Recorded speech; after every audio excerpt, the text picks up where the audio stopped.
जय हिंद दोस्तों, defence world में आपका स्वागत है। दोस्तों, आपको याद होगा जब से यूक्रेन और रशिया के बीच में युद्ध स्टार्ट हुआ है तब से अमेरिका कहीं न कहीं भारत को अपने गुट में शामिल करना चाहता है, लेकिन भारत यहां पर पूरी तरह से गुटनिरपेक्ष बना हुआ है और वो ना ही रशिया के गुट में है और ना ही अमेरिका के गुट में है। ऐसे में कई बार ऐसा समय आया जब रशिया और अमेरिका में से भारत को एक चुनने के लिए कहा गया, लेकिन भारत ने यूएनएससी में जिस तरह से अपने आप को वोटिंग से बाहर रखा तो उसके साथ ही भारत को कहीं न कहीं देखा गया कि भारत यहाँ पर रशिया के साथ है और रशिया को किसी भी तरह से वह धोखा नहीं दे सकता। हालांकि अमेरिका की तरफ से ये बयान निकल कर आया था कि भारत ने ऐसा कर एक तरह से अमेरिका का सहयोग किया है, लेकिन दोस्तों आपको बता दें कि रूस के खिलाफ यहाँ पर अमेरिका भारत को अपनी चालबाजियों का शिकार बनाना चाहता है और खुद को लोकतंत्र का सबसे बड़ा मसीहा बताते हुए अमेरिका चाहता है कि भारत भी अमेरिका के गुट वाले देशों के साथ समर्थन में खड़ा हो जाए। और एक तरह से उसका मानना है कि अगर भारत यहाँ पर हमारे साथ मिलकर रूस के खिलाफ आवाज उठाता है तो यहाँ पर रूस पूरी तरह से अकेला और अलग थलग पड़ जाएगा। हालांकि दोस्तों आपको बता दें कि अमेरिका किसी भी तरह से सीधे तरीके से युद्ध में शामिल नहीं होना चाहता, किंतु अमेरिका चाहता है कि बाकी देश यूक्रेन के समर्थन में रूस को जवाब दें और इसी के तहत अमेरिका ने नाटो संगठन के देशों को यूक्रेन को लड़ाकू जहाज देने की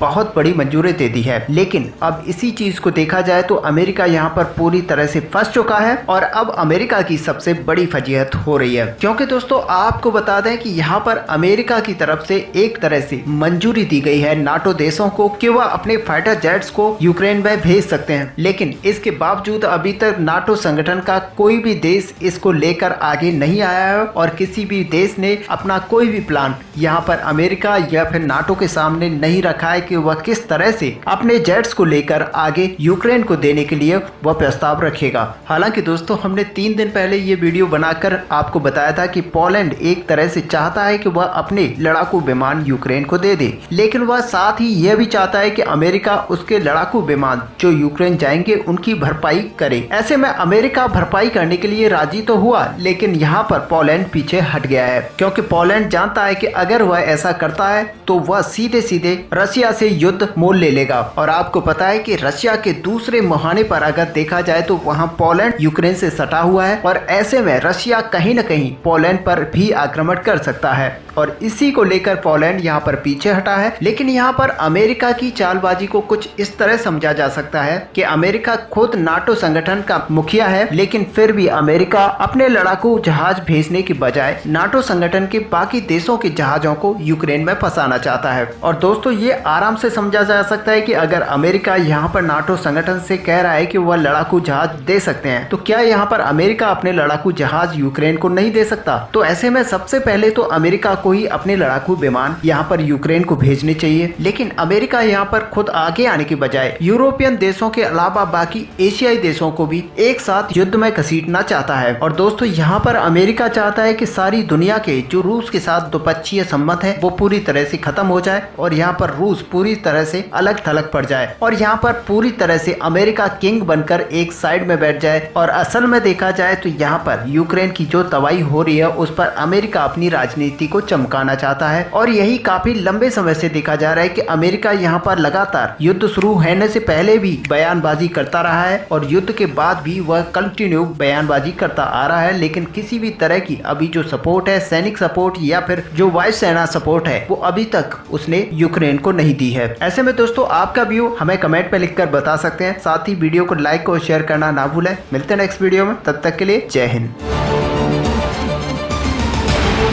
अच्छा सुनो, चैनल को सब्सक्राइब करो, उसके बाद घंटी बजा देना ताकि अगली वीडियो आपसे मिस ना हो पाए। Thank you.